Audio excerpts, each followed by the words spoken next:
Ready to move in premium triplex villas at Kollur APR Projects. కొడుకు గారాబం చేస్తుంటే ఏ తల్లైనా ఏం చేస్తుంది?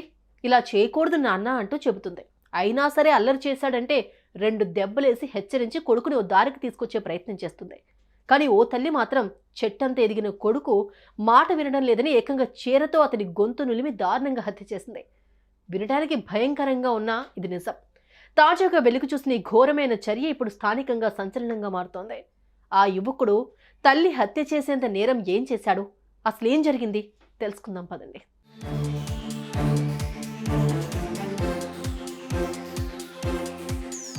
హైదరాబాద్ ఉప్పల్ పరిధిలోని రామంతపూర్ కామాక్షిపురంలో ఉంటున్న కోరే కుమార్ శోభా దంపతులకు 2 కుమారులు. పెద్ద కుమారుడు మురళి, చిన్న కుమారుడు మనోహర్. ఈ భార్యాభర్తలు కాయా కష్టం చేస్తూ కుమారులను చదివిస్తున్నారు. బాగా చదువుకుని కొడుకులు ప్రయోజకులవుతారని ఆశపడ్డారు. కానీ పెద్ద కుమారుడు మురళి మాత్రం ఇవేం పట్టించుకోలేదు. తనకు నచ్చినట్టే చేశాడు, నచ్చినట్టే తిరిగాడు. ఇంతేకాదు, గత కొన్ని రోజుల నుంచి మద్యానికి కూడా అలవాటు పడ్డాడు. అప్పటి నుంచి కుటుంబ సభ్యులను హింసించడం మొదలుపెట్టినట్లు తెలుస్తోంది.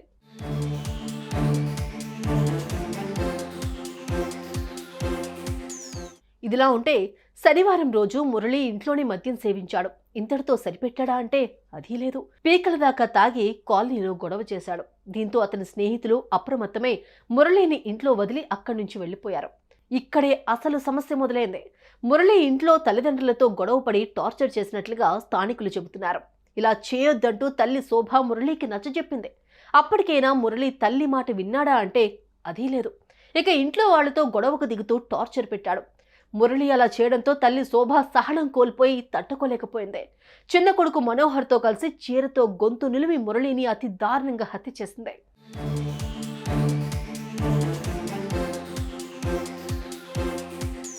ఇక ఇదే విషయం తెలుసుకున్న కాలనీ వాసులు ఒక్కసారిగా షాక్కి గురయ్యారు. వెంటనే పోలీసులకు సమాచారం అందించారు. హుటాహుటిన ఘటనా స్థలానికి చేరుకున్న పోలీసులు మృతదేహాన్ని స్వాధీనం చేసుకున్నారు. అనంతరం మృతుడి తల్లి శోభాను అదుపులోకి తీసుకుని పోలీసులు విచారించగా సంచలన నిజాలు బయటపడ్డాయి. మద్యం తాగొచ్చి టార్చర్ చేస్తున్నాడని, అందుకే చిన్న కుమారుడి సాయంతో మురళిని హత్య చేశానంటూ శోభ నేరాన్ని అంగీకరించింది. అనంతరం కేసు నమోదు చేసుకున్న పోలీసులు దర్యాప్తు చేస్తున్నారు.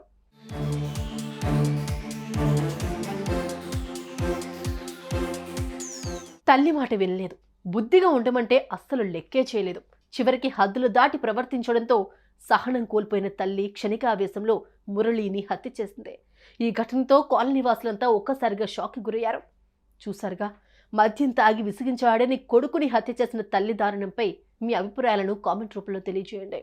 సుమన్ టీవీలో మీ పర్సనల్ అండ్ బిజినెస్ ప్రమోషన్స్ కోసం కింది నెంబర్కి కాంటాక్ట్ చేయండి.